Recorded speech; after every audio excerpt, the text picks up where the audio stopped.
Hello and thank you for joining us. I'm Joey Taylor. Here's a look at some of the biggest stories we covered this week in KELOLAND. The mother of a Sioux Falls teenager who was killed in a crash more than 2 years ago says justice has not been served now that the man responsible for killing her daughter will spend less time in prison. A judge ruled that Damian Laurelez will now serve 30 years instead of the original 40 he received after pleading guilty to first-degree manslaughter. Laurelez asked the judge to reconsider the sentence based upon his age at the time of the crash. He was 17 in 2024 at the time of the crash. He is now 20. The April 2024 alcohol and speed-related crash killed 15-year-old Milana Reeves and Eric Hopkins. KELOLAND's Perry Groton was in the courtroom when the judge announced his decision and has a reaction from Milana's mother.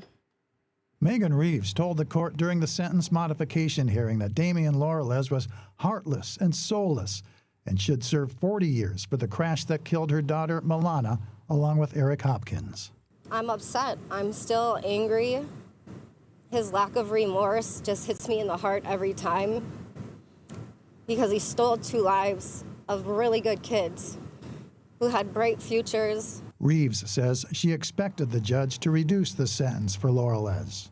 I don't agree with it. I think he had it right the first time, but I came in today expecting it to go down, kind of prepared myself for that. The judge said the question for him was whether or not he crossed the line between punishment and vengeance. And he said he wanted this 30-year sentence to stick and not have it shortened on appeal. I'm sick with the 30 years, but if he thinks it's going to stick, then I pray that it is. 30 years is still a long time for one person to sit behind bars. But when you think about a life, it's just like no time. Ahead of the hearing, the judge received a handwritten letter from Laurelez saying he understands the judge took into consideration phone calls that did not have full context and that he was raised to not show sadness in front of other people. Reeves says the next step beyond the courtroom is to find the time to heal from her loss while honoring the memory of her daughter who died too young. You know, keeping Milana's name alive. We'll always do that. She's not here in person, but her soul is still around. Megan Reeves was the only family member who spoke during the hearing on August 13th. Now, Judge Barnett would not allow anyone from Laurelez's family to speak on his behalf, saying they had their chance during the first sentencing hearing, but chose not to. Laurelez himself also did not speak at the hearing, despite saying he would say everything he couldn't fit in that letter Perry mentioned in the courtroom. We have to take a quick break, but when we come back, a night of unrest in Sioux Falls leads to multiple arrests. Plus, a murder case KELOLAND News has been following for 7 years has finally come to a close. We're going to have all of those details after the break.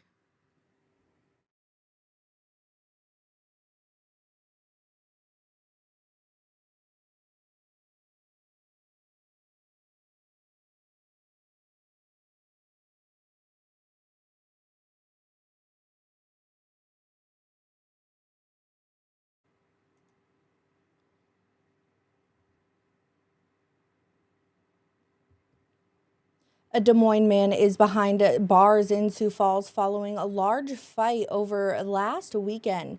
Takizi Khalifa is charged with aggravated riot.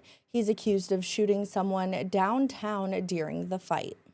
Callers had estimated that there was a number of people, between 30 to 75 people, that were fighting outside of the business. As officers arrived in the area, they heard a gunshot nearby. The news comes just weeks after a fight in a parking garage ended up with several people being charged with aggravated rioting. These cases bring up a broader issue of group fights in Sioux Falls. KELOLAND's Sydney Hoyer spoke with police about how they're handling these cases. In just weeks, 2 late-night confrontations involving guns ended in multiple arrests.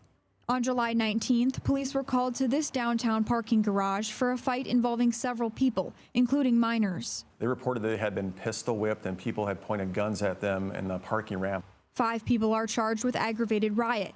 This past weekend, police made another arrest after dozens of people were involved in a fight that ended with a gunshot. So aggravated riot is when someone uses a firearm during a riot. So what you and I may think of as a riot is, a bunch of people causing a disturbance, and state law dictates exactly what a riot is.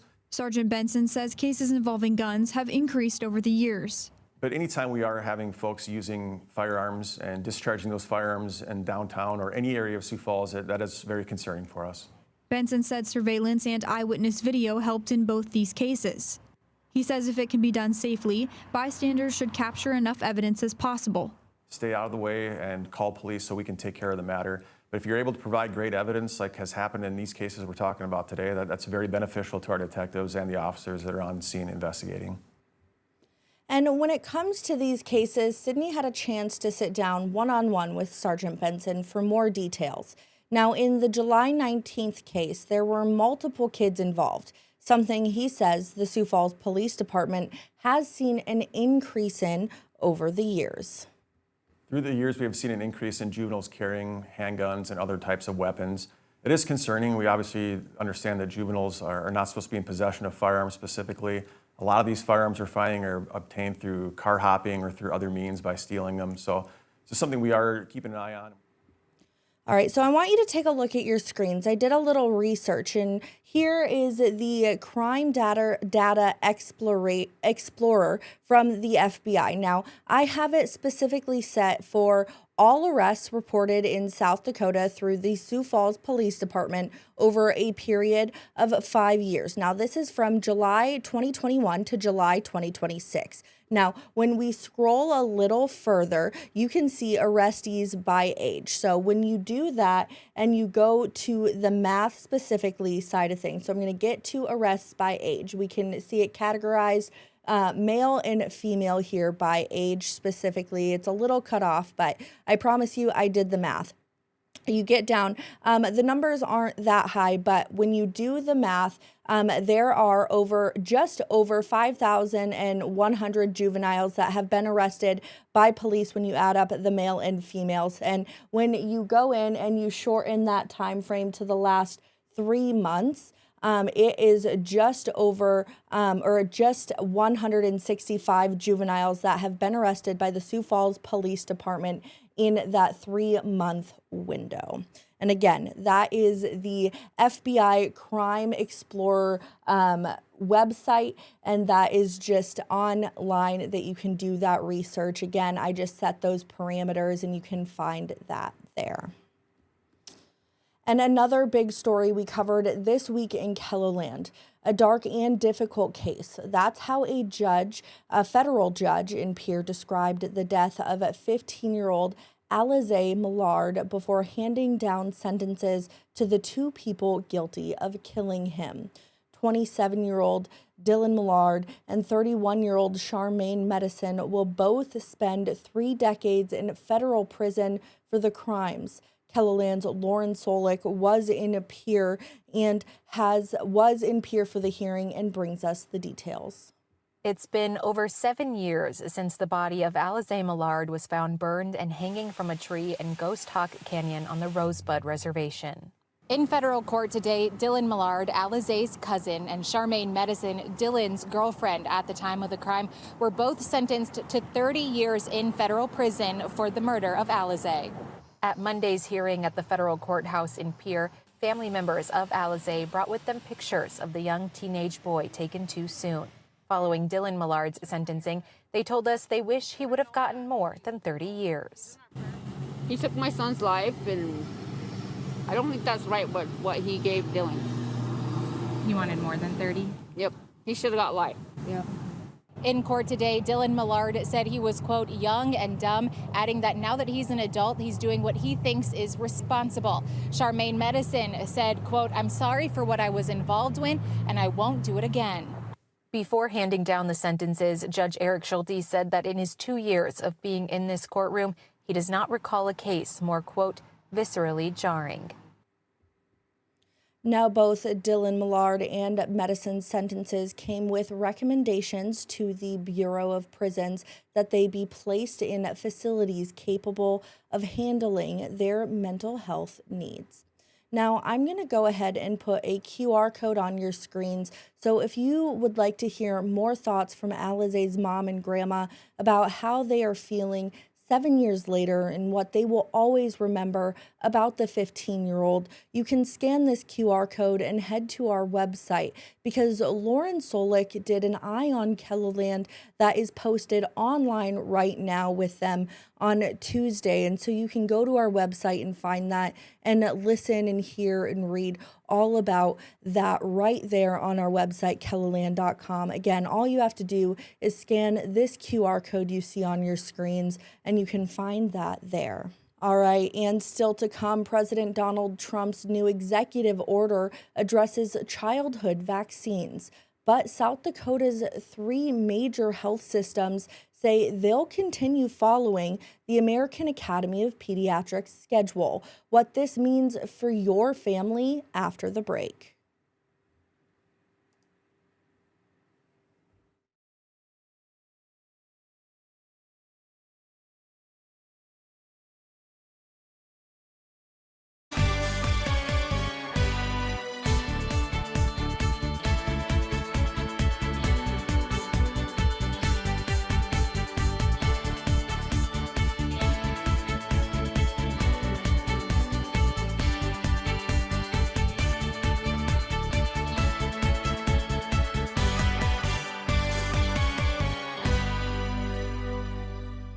South Dakota's 3 main health systems are united in still following the vaccine schedule from the American Academy of Pediatrics. This comes as President Donald Trump issued an executive order this week that says the MMR, measles, mumps, and rubella vaccine should be separated into 3 shots. Dan Santella spoke with doctors about the topic that can impact every family.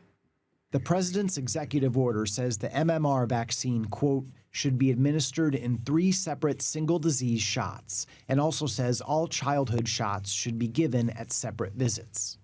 The American Academy of Pediatrics' vaccine schedule for kids recommends the single MMR vaccine. The AAP also recommends COVID-19 and influenza shots, which Trump's executive order stopped short of recommending.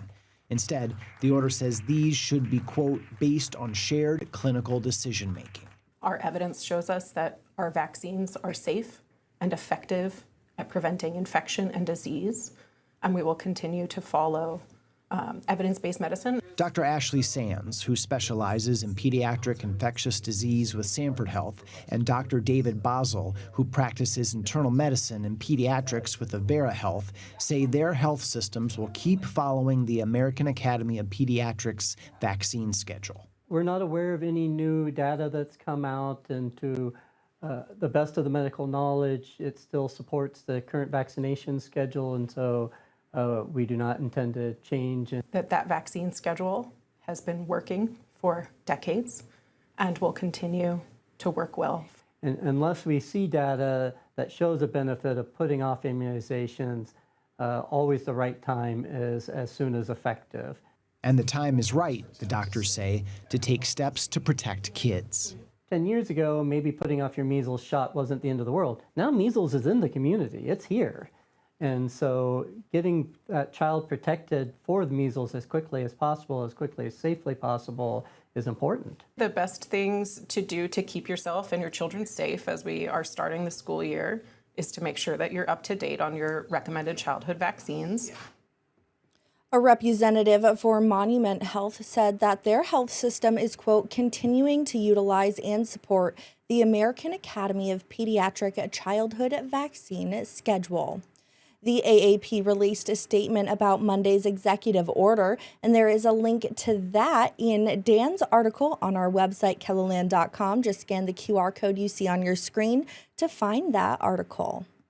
And coming up after the break, how a longtime bar in western South Dakota is welcoming bikers needing a break from the noise in Sturgis. And crowds will soon be cheering on their favorite team under the Friday night lights. We'll take a look at how West Central football is preparing for the season.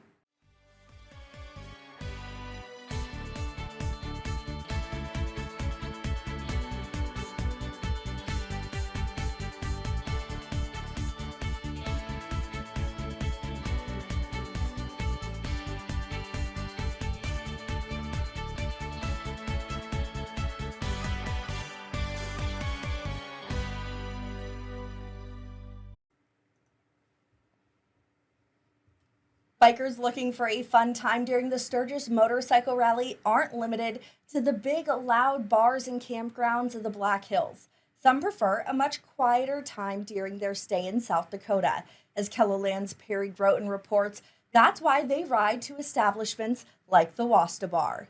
It's an out-of-the-way place for bikers on their way to and from the Sturgis Rally. Most people just like the off-the-beaten path. The Wasta Bar has been a big part in the lives of owners Candy and Joel Deering. Yeah, I used to come in there with my grandpa when I was a little kid. The bar even played a role in the couple's courtship. When I met him in 2012, this was a very big part of our meeting. It was our second date. So. Running the bar has been a labor of love for the Deerings. We're doing really good on our steak nights. Also I like cooking cheeseburgers too. Kind of what we feature. The bar was built in 1961 and it projects a rustic, old-fashioned kind of vibe. It's like stepping back into the 60s or 70s pretty much.